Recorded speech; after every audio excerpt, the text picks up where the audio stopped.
कृष्णं कमलपत्राक्षं पुण्यश्रवणकीर्तनं वासुदेवं जगद्योनिं नौमि नारायणं हरिं। शङ्करं शङ्कराचार्यं केशवं बादरायणं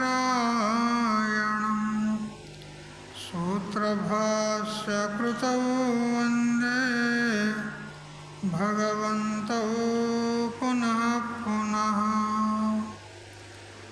ईश्वरो गुरुरात्मेति मूर्तिभेदविभागिने व्योमवद्व्याप्तदेहाय दक्षिणामूर्तये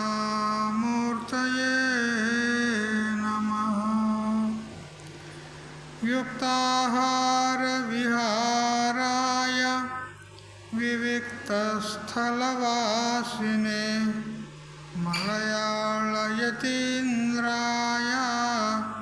ब्रह्मनिष्ठाय ते नमः। गीता भागवताद्वैत तत्त्वामृतस्वरूपिणे गण्डीक्षेत्रनिवासाय रामकृष्णाय ते नमः। ॐ पूर्णमदः पूर्णमिदं पूर्णात् पूर्णमुदच्यते पूर्णस्य पूर्णमादाय पूर्णमेवावशिष्यते। ॐ शान्ति शान्ति शान्तिः।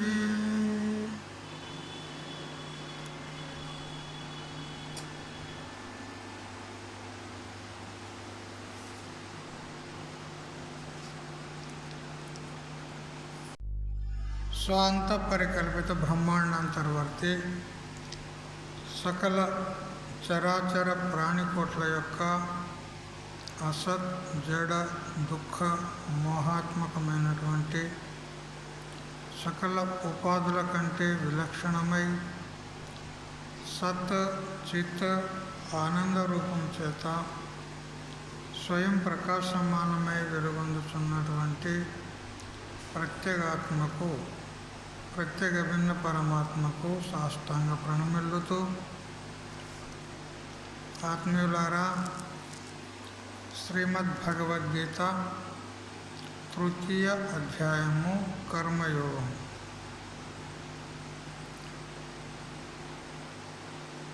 నియతం కురు కర్మత్వం కర్మజ్యాయో హ్యకర్మణః శరీరయాత్రాపిచతే న ప్రసిద్ధ్యేదకర్మణః. హే అర్జున, నీవు నియతమైన కర్మను ఆచరించు. కర్మలను చేయకుండా ఉండే కంటే కర్మలను చేయుటయే మంచిది. నీవు కర్మను నియతంగా చెయ్యాలి. కర్మ చేయని వానికి జీవనయాత్ర కూడా నడవదు. ఆకలి అయినప్పుడు భిక్షమైనా ఎత్తుకోవాలి కదా, మరి అదైనా ఒక కర్మనే కదా. అందువల్ల నీవు ఏ విధంగా శాస్త్రము విధానం చేసిందో ఆయా వర్ణాశ్రమాల వారికి ఏ ఏ కర్మలు విధానం చేయబడ్డాయో అవి తప్పకుండా ఆయా ఆశ్రమాల వారు చెయ్యాలి.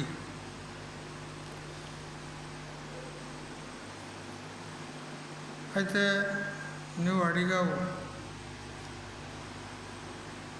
జ్ఞానయోగము కర్మయోగము రెండు కూడా మోక్షానికి సాధనాలు అయితే మరి ఘోరమైనటువంటి ఈ యుద్ధ కర్మలో నన్ను ఎందుకు ప్రవృత్తిని చేస్తున్నావు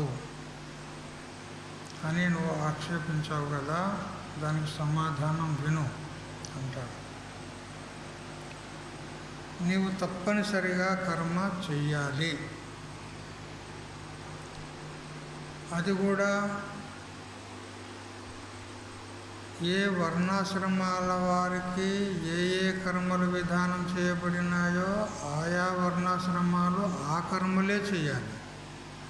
బ్రాహ్మణులకు కేటాయించిన కర్మ క్షత్రియులు చేయకూడదు, క్షత్రియులకు కేటాయించిన కర్మ బ్రాహ్మణులు కానీ మరి ఇతర వైశ్య శూద్రులు కానీ చేయొద్దు. అంటే ఏ వర్ణం వారికి ఏ కర్మ విధానం చేసిందో ఆ కర్మను మాత్రమే చేయాలి. ఎందుకంటే స్వధర్మే నిధనం శ్రేయ, పరధర్మో భయావహ. వారి వారి స్వధర్మాన్ని నిర్వర్తించడంలోనే శ్రేయస్సు ఉంది, పరధర్మాన్ని నిర్వర్తించడంలో మరణం ప్రాప్తమవుతుంది. సరే స్వామీజీ, మరి ఈ కర్మలు ఎవరు విధానం చేశారు అని అంటే శాస్త్రం. మనకు తస్మాత్ శాస్త్రం ప్రమాణంతే కార్యకార్య వ్యవస్థితం. మనకు ప్రమాణం ఏది అంటే శాస్త్రమే. శాస్త్రము అది ఈశ్వర రచితం ఉన్నది. శాస్త్రం అంటే వేదం. ఆ వేదరూప శాస్త్రము ఎవరో ఒక పురుషుడు రచించినటువంటిది కాదు. పురుషరచితమైతే బుద్ధిగత దోషాలు ఉంటాయి. బ్రహ్మ ప్రమాద విప్రలిప్స కరణ అపాటవం అంటే 4 దోషాలు ఉంటాయి బుద్ధిలో. ఒకవేళ ఎవరైనా పురుషుడు రచిస్తే పురుషుడు కనుక ఆ వేదాలను వ్రాసినట్లయితే ఆ పురుషునిలో ఏ బుద్ధిగత దోషాలు ఉన్నాయో అవి అందులో తొరలవచ్చు. కానీ వేదము అపౌరుషేయం ఉన్నది, పురుషరచితం కాదు. అంటే ఈశ్వర రచితం. ఈశ్వరుడు ప్రకటన చేసినాడు కాబట్టి ఈశ్వరుడు సకల జీవుల యొక్క మేలును కోరి వేదాన్ని ప్రవృత్తం చేశాడు కాబట్టి అందులో ఏ విధమైనటువంటి దోషాలు ఉండవు.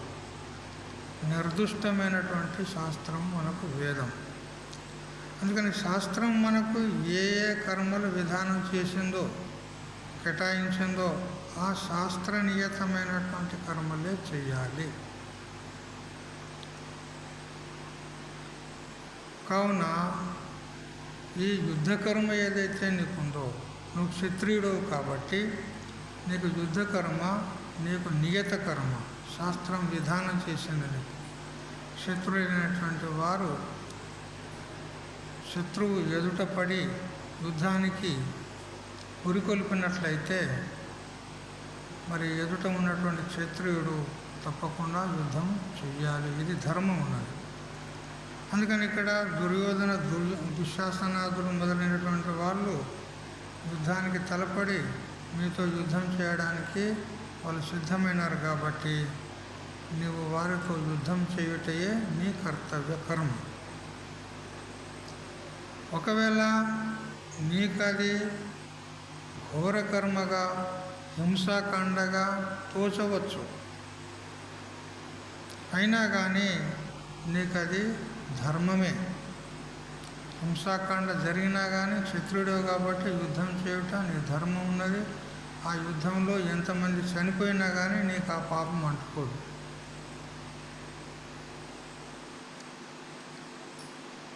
చూడండి, ఇప్పుడు మన సమాజంలో ఎవరైనా ఒకరు హత్య చేశారనుకోండి,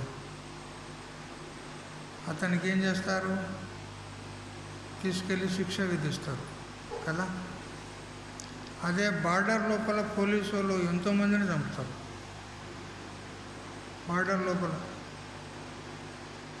వేరే రాజ్యం వాళ్ళు మన దేశంలోకి దూసుకొని వస్తుంటే ఊరుకుంటారేమి బార్డర్ పోలీస్ వాళ్ళను పటాపటి కాల్ చేస్తారు. మరి అతనికి శిక్ష విధిస్తారా? ఉల్టా ఏమంటారు, బక్షిస్ పురస్కారం ఇస్తారు అతనికి. ఇంతమంది డెకైటీలను ఆతంకులను చంపినవు అని అతనికి పురస్కారం ఇస్తారు. చూడు, మరి అది పాపం కదా చంపుట అంటే? పాపం కాదు, అది అతని ధర్మం. ఎందుకంటే బార్డర్ పోలీసు ఉన్నాడు అతడు ఇతర దేశం నుంచి ఎవరైనా చొచ్చుకొని వచ్చినట్లయితే వాళ్ళని చంపేది అతనికి ధర్మం ఉన్నది. చూసారా? మరి అదే దేశంలో ఒకడు మామూలు వ్యక్తి ఇంకోరిని హత్య చేస్తే వానికి శిక్ష విధిస్తారు. అంటే ఎవరి ధర్మం వారు పాటించాలి. బార్డర్ పోలీసు అది ధర్మం ఉన్నది అతడు ధర్మాన్ని పాలిస్తున్నాడు. ఇతడు ధర్మం కాదు, అధర్మం. ఈ దేశం లోపల ఒక సాధారణ మానవుడు హత్య చేయడం ఏదైతే ఉందో అది అధర్మం అతనికి.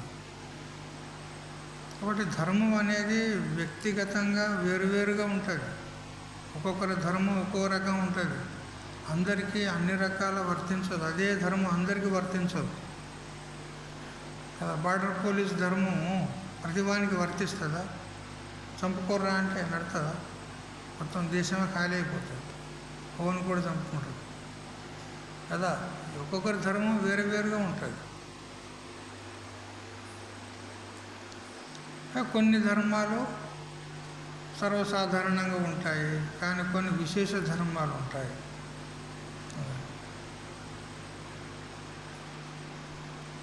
శ్రీరామచంద్రునికి వనవాసం విధించబడింది.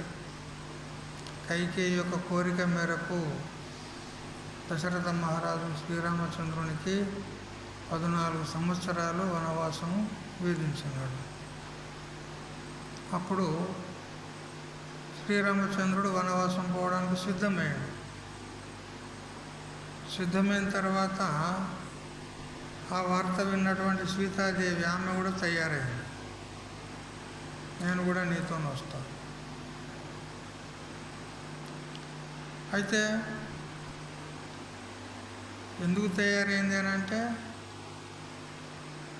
అంతకుముందు వనవాసానికి బయలుదేరడానికి ముందు శ్రీరామచంద్రుడు తల్లి దగ్గరికి పోతాడు. కౌసల్యాదేవి దగ్గరికి పోయి, అమ్మా, ఇది తండ్రి యొక్క ఆజ్ఞ ఉన్నది, తల్లిదండ్రుల యొక్క ఆజ్ఞను పాటించేది నా ధర్మం, అందుకని నువ్వు చింత చేయకు, నేను వెళ్ళిపోతున్నా అంటే, లేదు నాయన, నేను నిన్ను విడిచి నేను ఉండలేను, నన్ను కూడా తీసుకోపో, అరణ్యానికి నేను కూడా వస్తా అని తల్లి అంటాడు.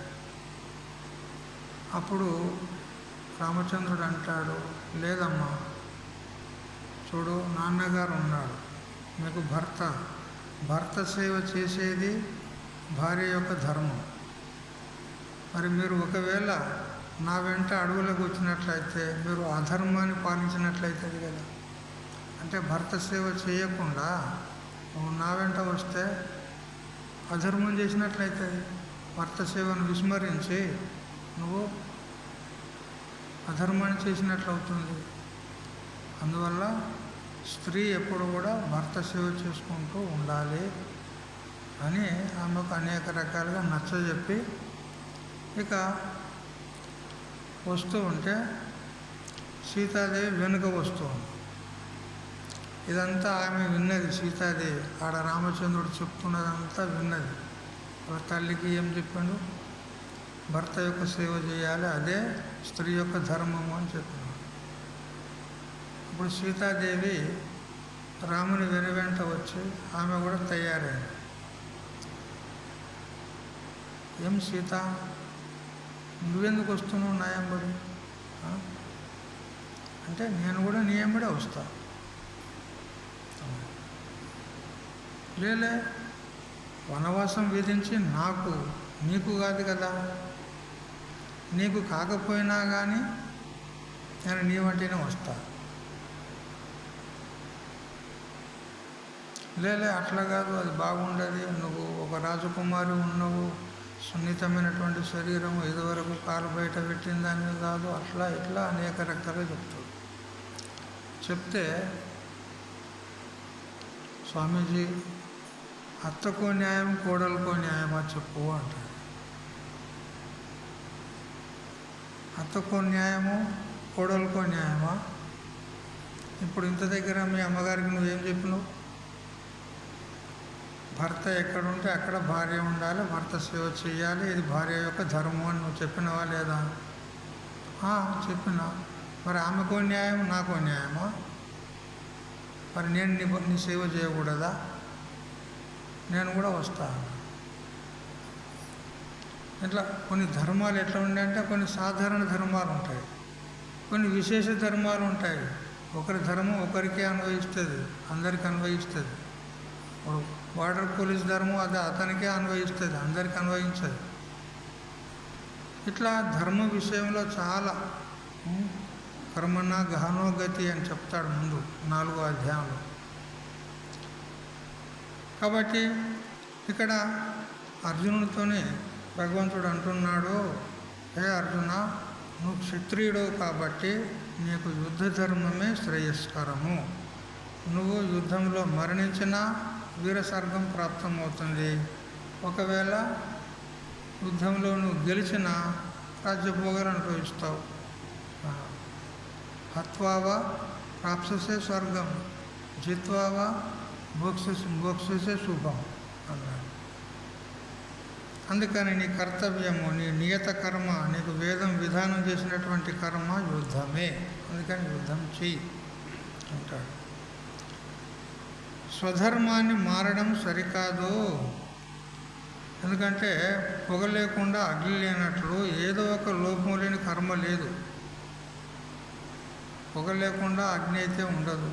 అదేవిధంగా ఏ కర్మలోనైనా కానీ ఏదో ఒక లోపం ఉంటుందే తప్పకుండా. లోపం ఉన్నదని చెప్పి దాన్ని వదులుకోవడము విద్యుక్త ధర్మం కాదు. ఎందుకంటే ఇప్పుడు మనం ఒక యజ్ఞం కర్మం చేస్తున్నాం అనుకో, అది పుణ్యకర్మనే కదా, మంచి కర్మనే కదా, శాస్త్రం విధానం చేసిందే కదా. అయినా కానీ దానిలో కొన్ని దోషాలు దొరుకుతాయి. ఎందుకంటే మనము ఆ హవిర్ ద్రవ్యాలు వేస్తూ ఉంటాం, అందులో ధాన్య విశేషం అందులో వేస్తూ ఉంటాం. ఆ ధాన్యంలో ఎన్నో పురుగులు కూడా పోతాయి, అందులో అగ్నిలో పడి చస్తాయి. ధాన్యంలో పురుగులు ఉంటాయి. అవన్నీ నువ్వు చూస్తావా? ఒక్కొక్క బీజాన్ని చూసి వెతికి మంచిగా ఉన్నాయి చూసి వేస్తావా? అలా ఎన్నో పురుగులు ఉంటాయి, అవి చచ్చిపోతాయి. కట్టెలు వేస్తాం, మనం సమిధలు వేస్తాం, అందులో ఆ కట్టెల్లో కూడా ఎన్నో పురుగులు ఉంటాయి. మరి ఇప్పుడు పుణ్యం చేయకపోతే పాపం ఎదురైందా లేదా? పాపం జరుగుతుందా లేదా? అక్కడ చేసేది పుణ్యకర్మనే, కానీ పాపం కూడా జరుగుతుంది అక్కడ. ఒక్కోసారి ఋత్విక్ అంటే పండితుడు మంత్రోచ్చారణ లోపల పొరపాటు చేశాడు అనుకో, ఉచ్చారణ లోపల పొరపాటైంది, ఒక అక్షరం తప్పిండు, లేదా దీర్ఘం కాడ హ్రస్వం కాడ దీర్ఘ ఉచ్చారణ చేసిండు అనుకో, అది పాపమైంది. అట్లా చేయకూడదు, పాపం జరుగుతుంది. ఈ రోజుల్లో శుద్ధ ఉచ్చారణ ఎవరు చేస్తున్నారు? ఇట్లా మంచి కర్మనే చేస్తున్నాము, కానీ అందులో కొన్ని దోషాలు కూడా ఉంటాయి. అంత మాత్రం చేత మనం భయపడి కర్మను మానేయరాదు కదా. ఇంటికి బిచ్చగాళ్ళు వస్తానని ఇంట్లో వంట చేయకుండా ఉంటారా చెప్పు? బిచ్చగాళ్ళు వస్తాను ఇంటికి రోజు అని ఇంట్లో వంట చేయకుండా ఉంటారా? ఉండరు కదా. వంట చేసుకుంటారా లేదా? రోజు బిచ్చగాళ్ళు వస్తాను, ఇక బిచ్చగాళ్ళకి పెట్టుడు అవుతుంది, ఏ వండుకుంటే అయితే అని అనుకుంటారా? వండుకుంటారా లేదా? వండుకుంటారు కదా. పక్షులు వచ్చి పంట చేను పాడు చేస్తాయని వ్యవసాయదారుడు పంట వేయకుండా ఊకుంటాడా? వేస్తాడే కదా. ఇంకోటి మోటు దృష్టాంతం చెప్పన్నా. అది మన మన దృష్టాంతం కాదు, కానీ విషయం తెలుసుకోవడానికి. చేపలు తినే వాళ్ళు ఉంటారు కదా, చేపలు తినే వాళ్ళు ఉంటారా లేదా? ఉన్నారా? చేపలు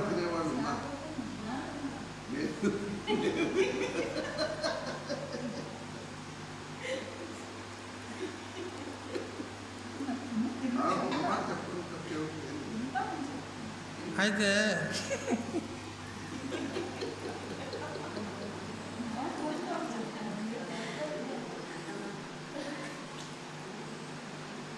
చేపలు తినేవాడు అందులో ముళ్ళున్నాయని చేపలు తినకుంటూ ఊరుకుంటాడా?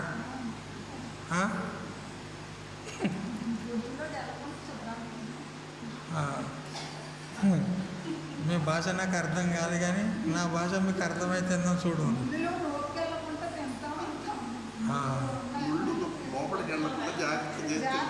తింటారే కదా, కానీ ముళ్ళున్నాయని మానేయారు కదా. అది అట్లా. మరి యజ్ఞం చేస్తే యజ్ఞం చేస్తే దోషాలు ఉంటాయని యజ్ఞం చేయకుండా మానుకుంటారా? దోషాలు ఉంటాయి, గుణదోషాలు ఉంటాయి ప్రతి దానిలో. అందువల్ల ఇప్పుడు ఈ యుద్ధం అనేది హింసాకాండ. 18 అక్షోహిణుల సైన్యం ఉన్నది. ఇలా ఎంతమంది చేస్తారు? మిగిలినోడు ఎవడు? చివరికి చూశారు కదా, కౌరవుల సైన్యం లోపల ఒక్కడన్నా మిగిలిందా? చివరికి ఎవరు? కృపాచార్యుడు, అశ్వత్థామ, కృతవర్మ, ముగ్గురు మిగిలినరు. మొత్తం 11 అక్షోహిణ సైన్యం లోపల ముగ్గురు మిగిలినరు మహాభారత యుద్ధం పూర్తయ్యే వరకు. మరి అంతమంది దక్షిణ రాలేదు. అది యుద్ధం ఉన్నది. అది మరి యుద్ధంలో మరణిస్తారని చెప్పి యుద్ధం చేయకుండా మానుతావా? చెయ్యి. అది నీకు విధానం చేసిన కర్మ ఉన్నది. అది హింస అయినప్పటికీ కూడా నీకు అది ధర్మమే. నీకు అనిపిస్తుండొచ్చు అధర్మము, హింస. తాతలు, ముత్తాతలు, నా తండ్రులు, కొడుకులు, బావలు, బావమరుదులు, అన్నలు, తమ్ములు, మిత్రులు అందరు ఉన్నారు. వాళ్ళందరినీ ఎందుకు ఎలా చంపగలను? చంపితే పాపం కదా అని నీకు అధర్మం అనిపిస్తుండొచ్చు. కానీ వాళ్ళు ఎదురుగా యుద్ధం చేయడానికి నిలబడ్డారు. అందుకని వాళ్ళు చస్తారా, నేను చంపుతారా విచారం చేయకు, యుద్ధం చేయి అంతే. అది నీ కర్తవ్యకర్మ అని ఈ విధంగా భగవంతుడు కర్మనే శ్రేష్టము అని చెప్తున్నాడు. ఎందుకంటే ప్రపంచంలో ప్రతి ఒక్క వస్తువు, ప్రతి ఒక్క ప్రాణి దాని నియత కర్మను పాలిస్తూ ఉంది. ప్రతి వస్తువు కూడా దాని యొక్క కర్తవ్య కర్మను పాలిస్తుంది. ప్రతి ప్రాణి కూడా దాని కర్తవ్య కర్మను పాలిస్తుంది. నీవెందుకు పాలించవు చెప్పు? చూడు, సూర్యుడు ఉన్నాడు, నియమం చేత సరిగ్గా ఉదయిస్తున్నాడా లేదా? అస్తమిస్తున్నాడా లేదా? వెనక ముందు అవుతుండా? చూడు, మరి ఆ విధంగా చేయటం లోపల అతనికి ఏమన్నా ప్రయోజనం ఉందా? అంత నియమబద్ధంగా అతడు ఉదయిస్తున్నాడు, అస్తమిస్తున్నాడు. ఆ విధంగా చేయడంలో అతనికి ఏమైనా ప్రయోజనం ఉందా? అతనికేం ప్రయోజనం లేదు, కానీ లోకానికి ప్రయోజనం ఉన్నది. కానీ తన నియమాన్ని తప్పుతుండా? ఒకరోజు నేను ఉదయించను అని అంటున్నాడా? తప్పకుండా. అట్లే చంద్రుడు, చుక్కలు, సముద్రాలు చూసారా? వాటి నియమితమైనటువంటి స్థానాల్లో ఉండి వాటి కర్మలను నిర్వర్తిస్తూ ఉన్నాయి. వాయువు చూడండి, వాయువు వీస్తూ ఉంది. అది వీచకపోతే మన పని గోవింద. అది మన ముక్కు దగ్గరకు వచ్చి మనకు ప్రాణవాయువుని ఇస్తుంది. ఆ వాయువు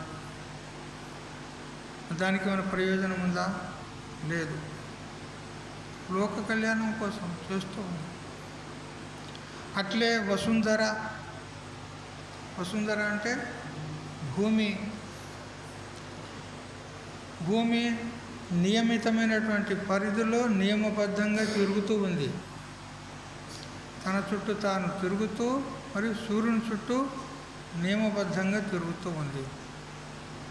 మరి పశువులు, పక్షులు, చెట్లు, చేమలు, వెయ్యేల ప్రతి ఒక్కటి కూడా తమ తమ పనిలో నియమితమై, నియంత్రితమై, నిబద్ధమై అవి వాటి కర్తవ్య కర్మను నిర్వర్తిస్తూ ఉన్నాయి. చూడు, మన శరీరం ఉంది, ఇది కూడా తన నియమాన్ని అతిక్రమించడం లేదు కదా. కొన్నాళ్ళ వరకు ఇది వృద్ధి చెందుతుంది, ఆ తర్వాత మళ్ళీ క్షీణిస్తూ ఉంది. అది దాని యొక్క నియత ధర్మం ఉన్నది. వృక్షాలు కూడా అంతే, పెరుగుతాయి, ఫలాలను ఇస్తాయి. కొన్నాళ్ళు ఫలాలు ఇచ్చిన తర్వాత అవి కూడా శుష్కించిపోతాయి.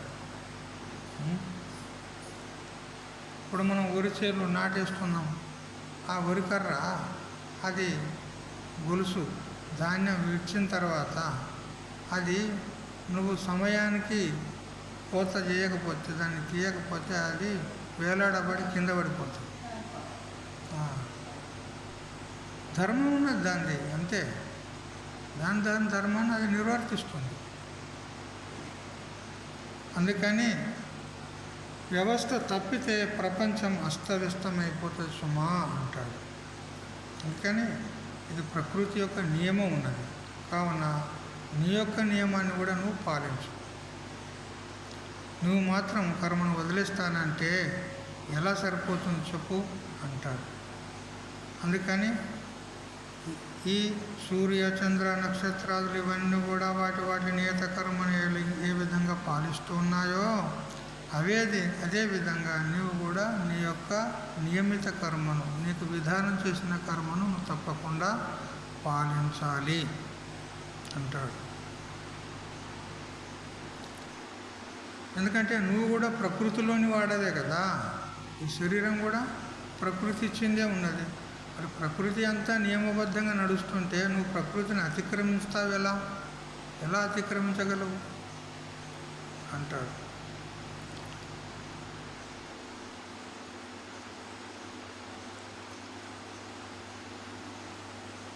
కర్మలు చేసేందుకు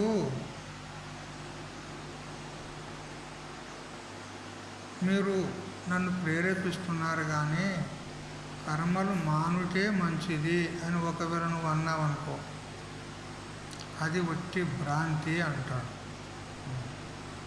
కాబట్టి నేను చెప్పే మాట నువ్వు జాగ్రత్తగా విను. చేయక ఉండేటందుకంటే చేస్తేనే మంచిది. సోమరి జీవితము అసహ్యమైనటువంటిది. పనులు మానేసి కూర్చున్నావనుకో, అప్పుడు నీ జీవితం అసహ్యమైపోతుంది. అందరూ ఈసడించుకుంటారు, నానా మాటలు అంటారు, అపకీర్తి పాలైపోతావు. మరి ఆ జీవితం నీకు మంచిదా? అందరూ అవమానిస్తూ ఉంటే, దూషిస్తూ ఉంటే, అసహిస్తూ ఉంటే నీకు మంచిదా చెప్పు? సోమరి తలకాయలో దయ్యాలు నివసిస్తాయంట, అంతే కదా. సోమరి తలకాయలో దయ్యాలు నివసిస్తాయి. ఎందుకనంటే పని చేయక ఊరుకున్నాడు అనుకో, పనికి లేనిపోని ఆలోచనలు వస్తాయి. అన్నీ నీచమైన కర్మల వైపుకు అతడు పయనిస్తూ ఉంటాడనమాట. కాబట్టి కర్మలు చేయకుండా ఉండడం కంటే చేస్తేనే మంచిది. ఈ ఎడమ చెయ్యి సోమరిదని చెప్పింది ఉన్నది, ఎడమ చెయ్యి సోమరిదని చెప్పింది ఉన్నది. దీనికి పని చెప్తే నువ్వే చెయ్యి అని దీన్ని అంటదంట, ఈ కుడి చెయ్యని అంటదంట. నువ్వే చెయ్యి, ఇది సోమరిది కదా. నువ్వే చెయ్యి అంటే భగవంతుడు దీనికో పని పెట్టాడు, తెలుసు కదా.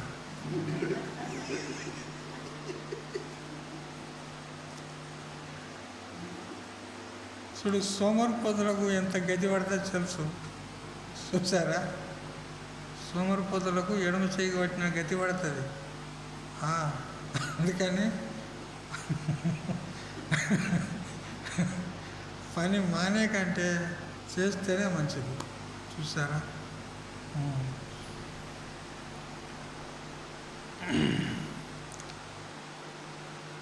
ఏమీ చేయక ఉంటానంటే జీవితయాత్ర కూడా జరగదు కదా. ఏమీ చేయక ఉన్నా కానీ నీకు ఆకలి అవుతుందా లేదా? అన్నం కావాలా లేదా? మరి ఎవరు పెడతారు? నీకు ఎవరు పెడతారు? నువ్వైతే పని చేస్తావు, మరి ఎవరు పెట్టాలి? బిచ్చం అడుక్కోవాలి, అంతే కదా. మరి బిచ్చం అడుక్కునేది కూడా ఒక పనే కదా, అది కూడా ఒక పనే కదా. మరి ఆ బిచ్చం అడుక్కొని ఆ నీచమైన పని చేసేదానికి అంటే మంచిగా రాజాలాగా నువ్వు పని చేసుకొని బతుకు కదా. అది అందుకని భగవంతుడు కూడా ఏమంటున్నాడంటే కర్మ చేయక తప్పదు, తప్పకుండా చెయ్యాలి. ఒకవేళ నీవు అంటావేమో, ఎందుకంటే శాస్త్రం చెప్తుంది కర్మణ బధ్యతే జంతు, కర్మ చేత లోకులు బద్ధులు అవుతున్నారు కదా, జన్మవరణ రూప సంసారంలో వాళ్ళు తిరుగాడుతున్నారు కదా అని అంటే దానికి ఒక ఉపాయం చెప్తా విను అంటాడు భగవంతుడు. శ్లోకం చదవండి. యజ్ఞార్థాత్ కర్మణోన్యత్ర లోకోయం కర్మబంధనః తదర్థం కర్మ కౌంతేయ ముక్తః సంగః సమాచర. చూడు, యజ్ఞార్థాత్ కర్మణః అన్యత్ర అయం లోకః కర్మబంధనః. యజ్ఞం కోసం చేయబడేటువంటి కర్మ కంటే అన్యత్ర అంటే ఇక్కడ యజ్ఞం కోసము కర్మ అంటే యజ్ఞం అనే శబ్దానికి ఏమర్థం? ఇక్కడ యజ్ఞం అంటే కర్మ, కర్మ కోసం కర్మ చేసేది ఉంటుంది ఎక్కడన్నా. కాబట్టి ఇక్కడ యజ్ఞ శబ్దానికి యజ్ఞో వై విష్ణు మనకు శృతి చెప్తుంది. యజ్ఞం అనే శబ్దానికి విష్ణు అని కూడా ఒక అర్థం ఉంది. యజ్ఞో యజ్ఞ, యజ్ఞపత్రి యజ్వ అని మనకు విష్ణు సహస్రనామాల్లో వస్తాయి. యజ్ఞ అంటే విష్ణువు అంటే భగవంతుడు. భగవంతుని కోసం చేసే కర్మల కంటే అన్యత్ర ఏ కర్మలైతే ఉన్నాయో అవి బంధానికి కారణాలవుతాయి. భగవంతుని కోసం చేసే కర్మలు బంధానికి కారణము కావు. అందుకని ఇప్పుడు ఒక ఉపాయం దొరికింది. ఏమిటి అంటే కర్మ చేయకుండానైతే ఉండలేము, కర్మ చేస్తే బంధానికి కారణమవుతుంది అని భయపడాల్సిన అవసరం లేదు. మరి ఏం చేయాలి అంటే భగవంతుని కోసం కర్మ చేయాలి. ఈశ్వరార్పణ బుద్ధితో ఫలాపేక్ష లేకుండా భగవంతుని కోసము కర్మ చేసినట్లయితే ఆ కర్మ నీకు బంధానికి కారణం కాదు. తదర్థం అందుకని ఏ కౌంతేయ ముక్త సంగ కర్మ ఆచర. నువ్వు సంగం లేకుండా, ఆసక్తి లేకుండా, ఫలాపేక్ష లేకుండా కర్మ చెయ్యి అని చెప్పినాడు. ఓ కుంతి కుమారా, నువ్వు అనుకున్నట్లు కర్మలన్నీ బంధదాయకాలు కావు. స్వార్థ బుద్ధితో ఆసక్తితో కనుక చేసినట్లయితే ఆ కర్మలు కామ్యకర్మలు కాబట్టి అవి బంధానికి కారణమవుతాయి, జన్మ మరణానికి కారణమవుతాయి. కానీ ఎవరైతే భగవంతుని కోసం ఈశ్వరార్పితంగా ఫలాసక్తి రహితంగా ఎవరైతే కర్మ చేస్తారో వారికి ఆ కర్మ బంధానికి కారణం కాదు.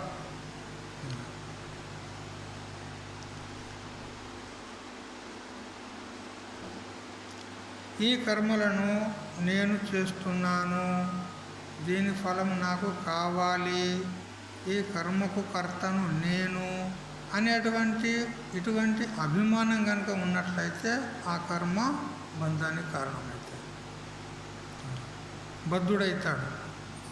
కాబట్టి నువ్వేం చేయాలి అని అంటే కూరలు తీసిన పాము వలె, పాముకు కూరలు తీసిన తర్వాత ఇంకేమైనా భయం ఉంటుందా మనకు? ఎందుకు? కూరలు ఉంటే అది కరిస్తే విషం మనకు అది శరీరంలో దిగితే మరణానికి హేతువవుతుంది. కూరలే లేవు. ఇప్పుడు దాన్ని మెడ మీద వేసుకొని ఇటు అటు ఆడుకోవచ్చు మంచిగా కదా. ఆడుకుంటారా?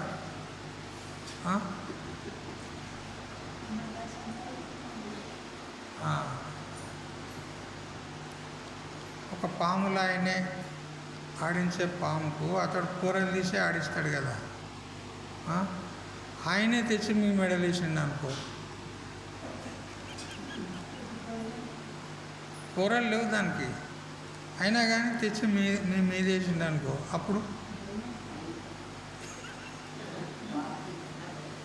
భయమేనా?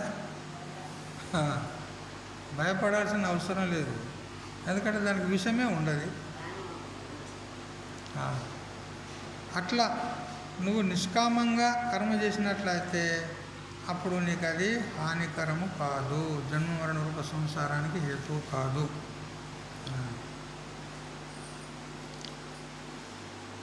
అయితే మనం ఏ విధంగా చేయాలి అని అంటే, చూడు, సర్వకర్త భగవంతుడు ఉన్నాడు, నేను కర్తను కాదు భోక్తను కాదు, అన్ని చెప్పించుకోడు అతడే.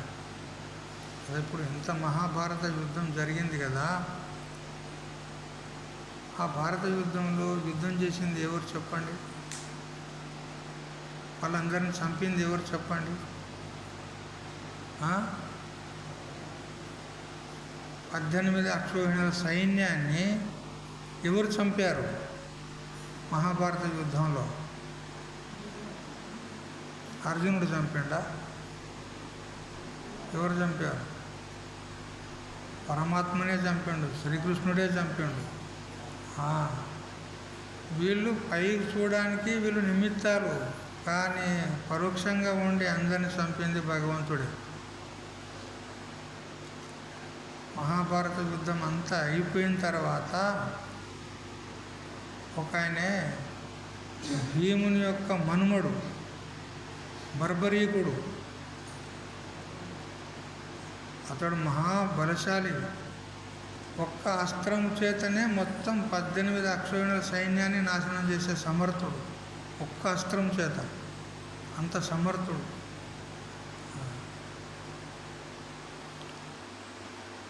అతడు మా తాతలకు ఆపత్తి వచ్చింది, ధర్మరాజు వాళ్ళందరికీ ఆపత్తి వచ్చింది, వాళ్ళకు నేను సహాయంగా పోయి నేను యుద్ధం చేస్తా అని వస్తూ ఉన్నాడు. శ్రీకృష్ణుడు సర్వజ్ఞుడు కదా, ఆయన తెలుసుకున్నాడు. అతడు వచ్చి యుద్ధంలో కనుక పాల్గొన్నట్లయితే ఎవరికి విజయం ఉండదు, అందరు చేస్తారు. ఇటు పాండవులు చేస్తారు, అటు కౌరవులు చేస్తారు. అతడు కనుక వస్తే గట్టెట్లా?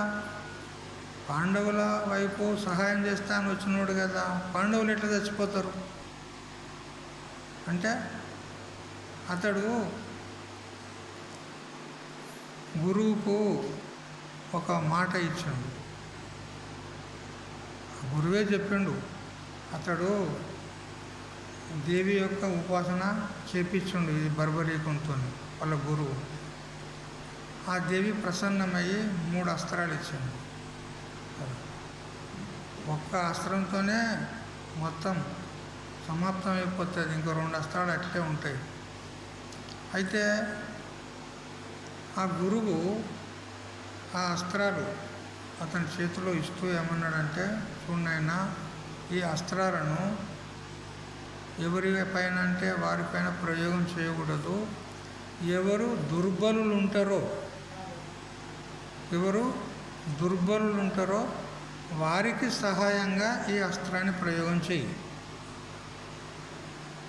అని చెప్పి ఆ అస్త్రాలు ఇచ్చాడు. సరే గురుదేవా అన్నాడు.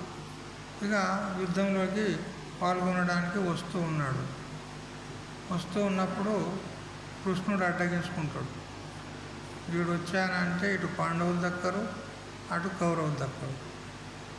వీణ్ణే దక్కకుండా చేస్తే ఒడిచిపోతుంది కదా కదా, వీణ్ణే లేకుంటే ఒడిచిపోతుంది కదా. దాని తాత్పర్యం ఏంది?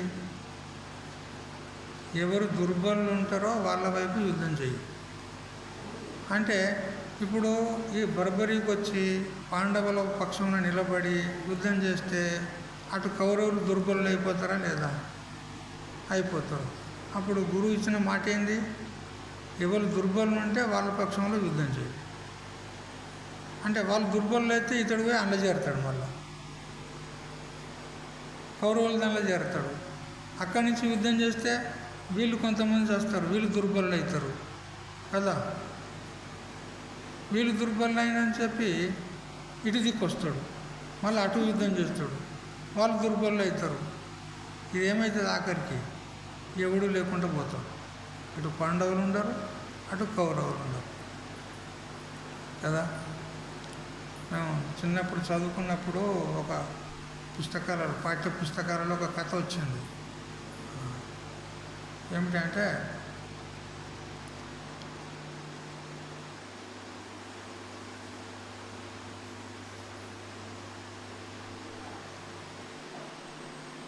ఒక పిల్లి, రొట్టె, కోతి అని ఒక అదే కదా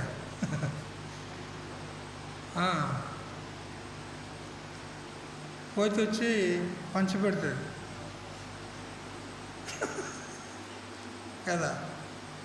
అది కావాలని ఆ రొట్టెను ఇద్దరికి సమానం పంచిపెడతా అని చుంచుతుంది. కావాలని ఒకటి ఎక్కువ చేస్తుంది, ఒకటి తక్కువ చేస్తుంది. అయ్యో ఇటు ఎక్కువ ఉంది కదని ఎక్కువ ఉన్నదని తీస్తుంది, నోట్లో పెట్టుకుంటుంది. ఆ నోట్లో పెట్టుకున్నప్పుడు ఇంకింత ఎక్కువ చుంపుతుంది, మళ్ళీ చిన్నగా అవుతుంది కదా. అయ్యో ఇది పెద్దగా అయింది కదా, ఇలా నుంచి తింటుంది. ఇట్లా అయిపోతుంది. చివరికి మొత్తం అదే తింటుంది, ఇట్లా అయిపోతుంది.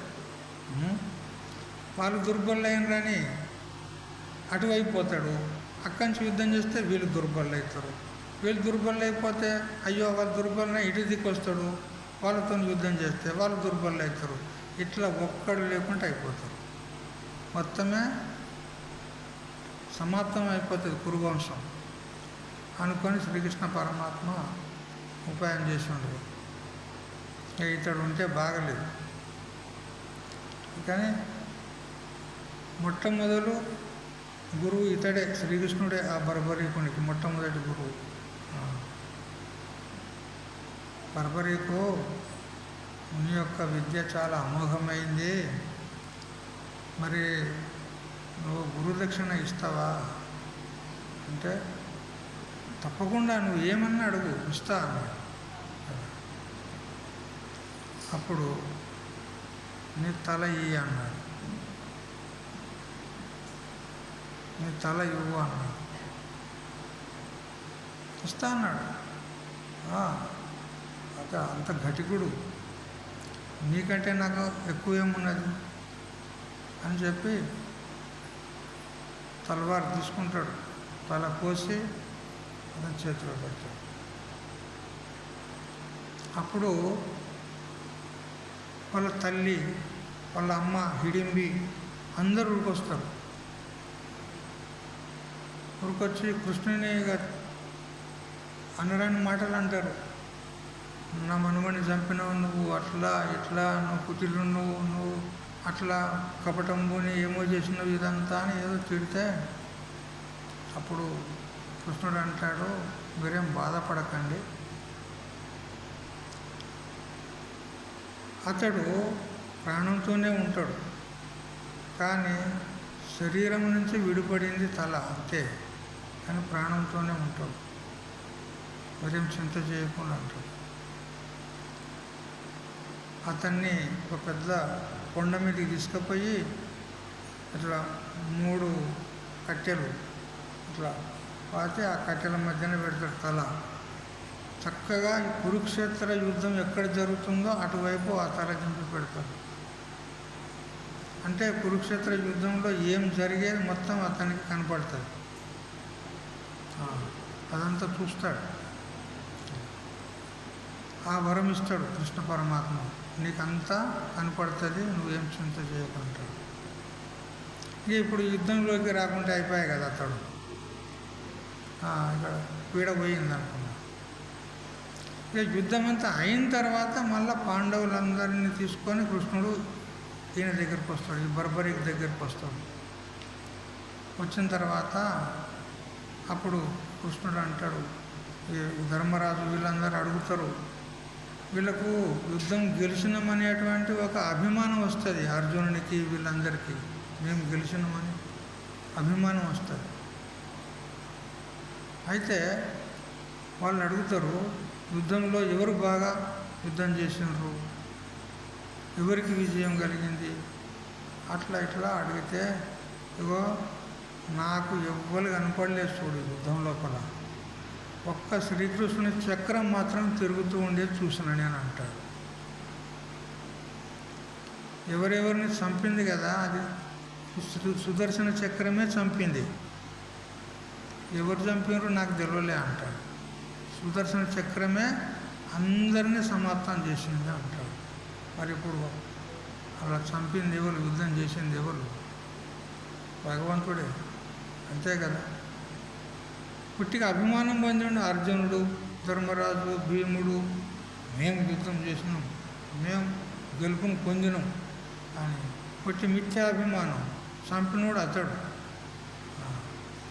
అట్లా బండిని నడిపించేటోడు భగవంతుడు, నువ్వా నేనా కదా. ఈ బండి ఇదే కదా, బండి శరీరం, దీన్ని ఎవడు నడిపిస్తాడు? భగవంతుడు. మరి వాడు నడిపియంగా నువ్వెందుకు అభిమానం చేస్తావు కదా. రైలు బండిలో కూర్చొని మన ముళ్ళు నెత్తిలో పెట్టుకున్నాడంట, నన్ను మోసేదే కష్టము దీనికి, మళ్ళీ ముళ్ళు ఎట్లా మోస్తుంది ఈ రైలు బండి, ఈ ముళ్ళే నేను మోస్తా అని వాడు నెత్తిలో పెట్టుకున్నాడంట రైలు బండిలో కూర్చొని. ఎవరు మోసినట్టు? ఆ ముళ్ళని ఎవడు మోసినట్టు? ఆ మూటను రైలే మోసింది కదా. వీడు అనుకుంటుండే నేను మోస్తాను అని వాడు నెత్తిలో పెట్టుకున్నాడు. గట్లే ఉన్నది మన అభిమానం కదా. నేను ఇంత పెద్ద కుటుంబాన్ని నడిపిస్తున్నా, నేను ఇంతమందిని పోషిస్తున్నా అని మనం ఉట్టిగా అభిమానం చెందుతాం, అవును కదా. ఎవడు పోషిస్తాడు? వాడు. కాబట్టి సర్వకర్త ఎవరు అంటే భగవంతుడు. ఆయన చేతిలోని పనిముట్టులం మనం, అంతే. ఏ విధంగా లేఖకుని చేతి లోపల పెన్ ఉంటుంది కదా, ఆ లేఖకుడు ఎట్లా తింపితే అట్లా అక్షరం రాస్తుంది, అంతేగాని స్వయంగా ఏమో ఆ లేఖనము, ఆ పెన్ను అదే రాస్తుంది, ఏం అక్షరాలు తింపేటోడు అతడు వేరే ఉన్నాడు, అతని చేతిలో ఒక పనిముట్టు అంతే.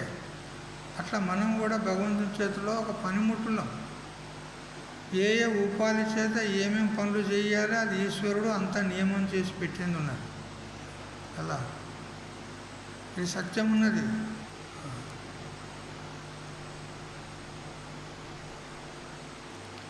ఈ మహారాజు వచ్చి ఆశ్రమంలో ఉన్నాడు, కార్యక్రమం నడిపిస్తాడు. నడిపించాలని ఈశ్వరుని యొక్క సంకల్పం ఉన్నది. ఈ ఉపాధి చేత ఆయన చేస్తలేడు, ఆయనే చేస్తుండు, కాకపోతే ఈ ఉపాధిని ముంగట పెట్టి చెప్పిస్తుండు అంతే. ఎవరు చేసేటోళ్ళు ఎవడు కర్త ఇక్కడ కదా. అది ఈ భావన ఉంటుంది. ఎవరైతే నిష్కామంగా ఈశ్వరార్పణ బుద్ధితో కర్మ చేస్తారో వాళ్ళకు ఇటువంటి భావన ఉంటుంది. ఆయన యంత్రి అయితే నేను యంత్రమును, ఆయన పలికిస్తే నేను పలికేటువంటి పిల్లల గోవిని, ఇటువంటి భావన ఉంటుంది. ఆయన కీ ఇస్తే తిరిగే గడియారం నేను, అంతే కదా. పూర్వకాలంలో మొన్నటి దగ్గర లోలకం గడియారాలు ఉండేది కదా, ఇటు ఇటు వాటికి కీ ఇచ్చేది ప్రతిరోజు. ఆ చేతి గడియారాలు కూడా కీ ఇస్తుండ్రి. ఒకరోజు కీ ఇస్తే ఒకరోజు మొత్తం నడిచేది. ఆ కీ ఇచ్చేటోడు అతడు, తిరిగేది నేను, అంతే. ఈ విధంగా నేను చూస్తున్నాను, ఆయన చేస్తున్నాడు కదా. నేను చేస్తున్నానంటే అది ఒట్టి అహంకారం. చూసారా? అందుకని సర్వకర్త అయినటువంటి భగవంతుడు ఉండగా నేను చేస్తున్నానని నిత్య అహంకారాన్ని, వృథా అహంకారాన్ని ఎందుకు పొందుతావు? నేను యుద్ధం చేస్తాను, నేను యుద్ధం చేస్తే భీష్మాదులందరూ చచ్చిపోతారు అని మిథ్యాభిమానాన్ని ఎందుకు పొందుతున్నావు? చేసేటోడు వేరే ఉన్నాడు, చేయించేటోడు వేరే ఉన్నాడు. పుట్టిగా మిథ్యాభిమానాన్ని ఎందుకు పొందుతున్నావు అని. నాహం కర్త హరి కర్త తత్పూజా కర్మ చాఖిలం. నేను కర్తను కాదు, ఆ హరియే కర్త. ఆయన పూజ ఏదైతే ఉందో అదే కర్మ, అంతే. యత్తత్ కర్మ కరోమి తత్తదఖిలం తవారాధనం శంభో అని అంటూ మనకు శివమహిమ స్తోత్రంలో వినపడుతుంది. కాబట్టి ఏదేది జరుగుతుందో, మనం ఏదేది చేస్తున్నామో అంతా ఈశ్వరార్పణము అంటూ చెయ్యాలి. అందుకని ఓ అర్జున, ఈ విషయంలో సృష్టికర్త మనందరికీ కూడా మన నియత కర్మలను మనకు విధించి మనను సృష్టించాడు. అందుకని మనకు నియమించినటువంటి కర్మలు మనం తప్పకుండా చెయ్యాలి, చేయకుండా ఊరుకోరాదు అని చెప్తున్నారు. ఎట్లా చేయాలి అని అంటే ఏమరపాట్లు లేకుండా చెయ్యాలి, సోమరితనం లేకుండా చెయ్యాలి. ఎందుకంటే వాయువు, సూర్యుడు, నక్షత్రాలు, భూమి ఇవన్నీ కూడా వాటి కర్మలు చేస్తూ ఏమైనా అభిమానాన్ని పొందుతున్నాయా? ఏమి అభిమానం పొందడం లేదు కదా. మరి అట్లా మనం ఎందుకు అభిమానించాలి? మనకు భగవంతుడు నియమించిన కర్మలు చేస్తూ పోతే కాదా? అందుకని మనము లోకహితార్థమయ్యి ఈశ్వరార్పితమైనటువంటి కర్మలు చేయాలి అంటాడు. అయితే ఈ విధంగా కర్మ చేసినట్లయితే దాని ఫలం ఏమిటి అని అంటే, మన అంతఃకరణలో ఉన్నటువంటి రాగద్వేషాలు, ఏవైతే పాప సంస్కారాలు ఉన్నాయో అవన్నీ కూడా నష్టమైపోతాయి. చూసారా?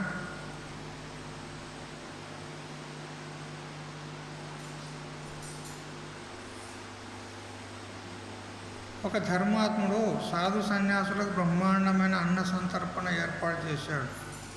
లడ్డుతో సహా వంటలు చేయించాడు. పంక్తులుగా వడ్డన కూడా అయ్యింది.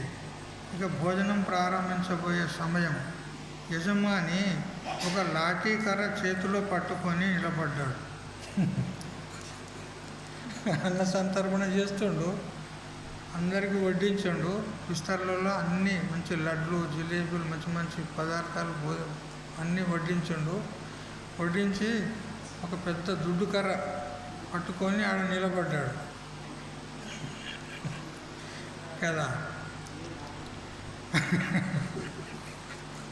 అప్పుడు ఎవడన్నా ఒక కబలం అన్న నోట్లో పెట్టుకుంటాడా కదా.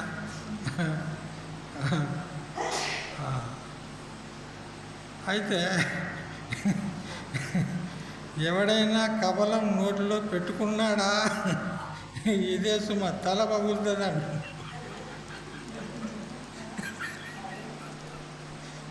తల పగులుతుందని వాడు కర్ర పట్టుకొని నిలబడ్డాడు. కర్ర చూపించాడు. అందరూ విభ్రాంతులు అయిపోయారు. ఇదేమి అన్న సంతర్పణ పెడతా అని అందరినీ పిలిపించి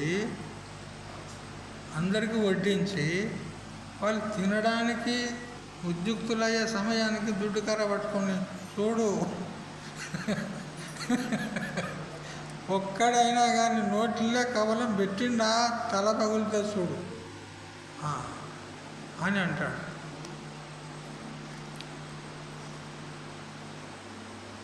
అప్పుడు అందరూ భయపడ్డారు, భ్రాంతులైపోయారు. ఒక బుద్ధిమంతుడు అన్నాడు, అయ్యా నోట్లో పెట్టుకోం, నోట్లో పెడతాం, మేము తినము, మేము తినిపిస్తాము అన్నాడు ఒక బుద్ధిమంతుడు. ఇప్పుడు ఎవడైనా నోట్లో పెట్టుకున్నాడా తల పగులుతుందని అన్నాడు కదా. మరి ఇప్పుడు ఏం చేయాలి? ఎవడు తెలివికల్లోడు కూడా అన్నాడు, చూడు మేము నోట్లో పెట్టుకోం, మేము తినము, మేము నోట్లో పెడతాం, తినిపిస్తాం అని అందరూ ఎదురు బెదురు ఊరుకున్నారు ఒకరు కదా. ఆ పంక్తి ఈ పంక్తి దగ్గరికి వచ్చినారు.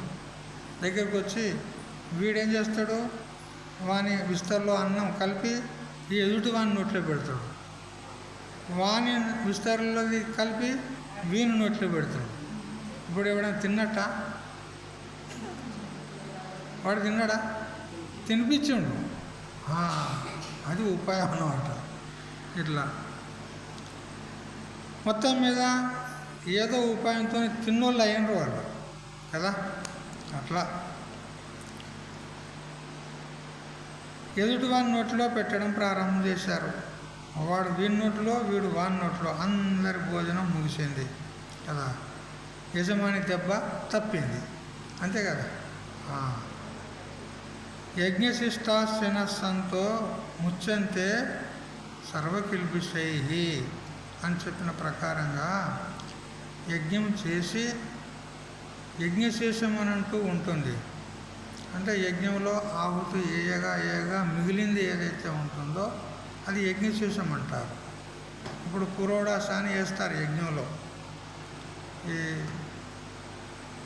జవ్వు అని ఉంటాయి, అవి గోధుమలు కావు, జొన్నలు కావు, అది వేరే రకమైనటువంటి ధాన్యం, జవ్వు అంటారు. వాటితో పిండి తయారు చేసి రొట్టెలు చేస్తారు. ఆ రొట్టెలు చేసి వాటిని ముక్కలు చేసి అది పురోడాస అంటారు. ఆ పురోడాస ఒక్కొక్క ముక్క మంత్రం చదువుకుంటూ యజ్ఞంలో వేస్తారు. ఇక ఏగా ఏవైతే మిగిలిందో అది యజ్ఞశేషం అంటారు. ఆ యజ్ఞశేషాన్ని యజమాని భార్య వాళ్ళిద్దరు తింటే ఆ యజ్ఞం యొక్క ఫలము లభిస్తుంది అని ఈ విధంగా చెప్పింది కదా. అట్లా మనం కూడా కర్మలు చెయ్యాలి. అది ఈశ్వరార్పణ బుద్ధితో చేసి అంతా భగవంతునికే సమర్పణము అని ఈ విధంగా చెయ్యాలి.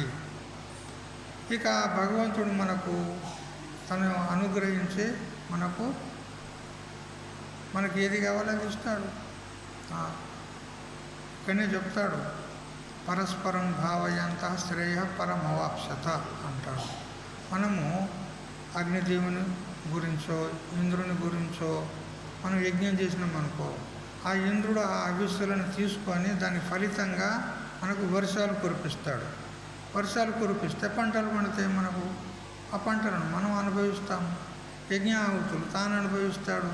మనం ఆయనకి ఇచ్చినాము, ఆయనే మనకిచ్చిండు. ఇప్పుడు ఒకరి నోట్లో ఒకటి పెట్టుకున్నట్లేదా? ఒకరి నోట్లో ఒకటి పెట్టుకున్నట్టున్నది ఇది. మనం ఆయనకు అభిసులు ఇస్తే ఆయన అనుభవిస్తాడు, ఆయనే మనకు వర్షాల ద్వారా పంటలు ఇస్తాడు కదా. ఇది కర్మ సిద్ధాంతం ఇట్లా ఉంటుంది అని ఈ విధంగా కర్మ రహస్యాలను చెప్తూ ఉన్నాడు. మిగతా విషయం రేపు ఉదయం తెలుసుకుందాం. హరి ఓం తత్సత్. ఓం సహనావతు సహనౌ భునక్తు సహ వీర్యం కరవావహై తేజస్వినా